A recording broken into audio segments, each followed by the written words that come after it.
Hi, I'm Lisa Osborne. I'm the supervising producer of the AFI Digital Content Lab based in Los Angeles, California. The lab is a 10-year-old R&D unit of the American Film Institute, which is a 40-year-old cultural institution dedicated to preserving and celebrating excellence in film, TV, and new media in the U.S. The Digital Content Lab basically follows the premise of learning from the masters. So what that means is that anybody can apply to bring a project into the lab, whether you're an individual producer or a company, and we greenlight a handful of projects every year to turn into full-blown projects. How many projects? And they don't have to be American, right? So you do not have to be based in the U.S. even to join a project team, and we've had people from Canada and the UK participate on our project teams. So after we greenlight a project, we basically build each project a custom project team. So what that means is, last year, for example, we had a project that was focused on developing an original machinima pilot. So we had to find people who had expertise in the areas of 3D animation, virtual world.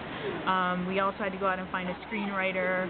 We also had to find somebody who had done animation direction specifically with game engines, not just a regular TV or film director, but somebody who had directed things inside a game environment before. Right. And then, sorry, what kind of mission? What kind of pilot?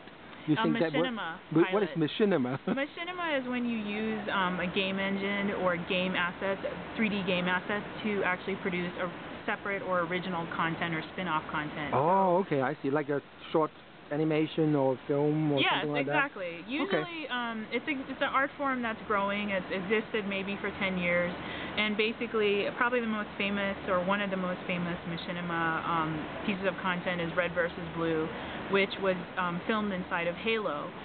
Halo 1, Halo 2, and Halo 3, and I think that series went for, I believe, 5 seasons, and it was produced by Rooster Teeth Productions. So what we tried to do on our project was we wanted to create a machinima pilot that did not reference the video game from which the assets were being pulled, because a lot of machinima actually does reference, it's in-jokes for people who play that game a lot. Like, if it's a World of Warcraft machinima, based machinima, then there'll be little World of Warcraft in-jokes in that, piece of content. We decided we want it to be completely separate. We want it to be really a TV-like, lean-back experience that even if you don't recognize what game the characters are being pulled from or the sets are being pulled from, that you can lean back and enjoy this machinima pilot as a piece of television, but instead of watching it on TV and instead of it being true video, it's actually something that you see by leaning back watching in front of your game console, in this case an Xbox, or your PC, because those are two devices that have the rendering power to actually render the machinima on the fly, so that there is no video involved. That was the piece of innovation that we were after, another piece of innovation that we were after with that project. Right. I understand you're looking for mentors too, right? And mentors can be from around the world. Yes, we are always looking for enthusiastic people who are really interested in innovation, and you do not have to have strong expertise in new media production. You could be somebody who, is an actress, you can apply to join a team. Obviously on the application, our applications are on our website. Our website is at www.afi.com/DCL. That's D as in digital, C as in content, L as in lab.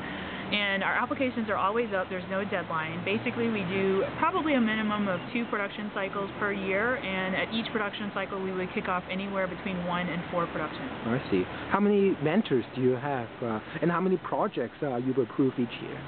Like I said, we probably approve anywhere between 4 to 7 or 4 to 8 projects per year, and each team would be composed of anywhere between 10 to 20 mentors. Okay. These mentors meet once a week by phone on a conference line that the AFI provides for them, and they have their production meeting remotely, and they're scattered all over the U.S. and, like I said, sometimes in the UK and sometimes in Canada. Right. And the projects themselves, do you guys judge them by the merits alone, or is there American centric? Like, do you have like a quota, like maximum of 2 projects from other places than No, no, we don't have any quota system or anything like that. The way that we judge our projects is we have 3 filters that we look at. The first thing is whether or not the project is really focused on something that's really innovation focused, meaning it's not really trying to accomplish something that's possible to do today, or maybe, as in the case of our Machinima pilot, you're taking a paradigm that exists, which is cutscenes in video games, but instead of it just being a transition, you know, between levels or something, we're saying let's take the cutscene and actually that becomes the content. Instead of using a cutscene and inserting it into a game, you make the cutscene the whole point of why you're actually watching this piece of content. Oh, meaning that like we link or whatever. What's that game? Like in between the game levels, there's a story being told, exactly. like a cinematic, like a short clip. Oh, okay, I see. I got it. Yeah, and so you know, that innovation, like I said, the reason why we thought that was an interesting project is because nobody was really doing that. You know, people really use cutscenes, I think, as sort of, you know, last-minute thing. The game things is really that you have to deal with, until you know, get to the next level. It's but nice to have, but it's not really the point of why they're there. Right. And so, innovation, we generally judge it by, is it something that can be launched or will be interesting to the market 18 to 24 months from when the project would start. The second filter that we use to decide whether or not to accept a project into the lab is whether or not the project has some sort of firm either distribution backing or sponsorship or funding, you know, sources already in place. It's really, we tend not to work with startup companies so much unless they already have distribution in place or they're already launched. What I mean by that is we tend to prefer not to focus on projects or companies or initiatives that are still in paper form, that haven't really gone public yet or gone live. So, for example, if you have a series and the series is only at pilot level, we would probably prefer for you to actually get distribution first on your first season before we would accept you into the lab. But these are not hard and fast rules. We take every project application on its own because sometimes something is just too cool to pass up and we go ahead and greenlight it. The third filter that we use is whether or not your project actually has broad applicability within the entertainment industry. It's very important. Like, for example, last year we did a project with Bravo focused on developing advertising content for DVR viewers, which is a challenge that is not just a challenge to Bravo, the TV network, it's a challenge to every TV network. Everybody's trying to crack that nut of what do we do with these viewers who fast forward through our ads or skip them entirely. And we thought that was a compelling issue. It's not really a content-focused issue, but it's just a compelling enough issue for the entertainment industry that we accepted that project into the lab. I see.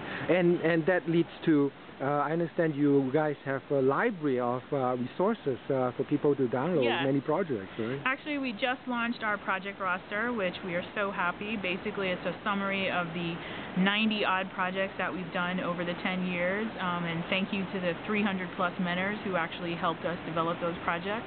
And if you go to afi.com/education/DCL/roster, you will find screenshots about every single project as well as descriptive information. And if you'd like additional information about any of those projects or to be connected to any of the people on those projects, feel free to contact the lab at digitalcontent@afi.com.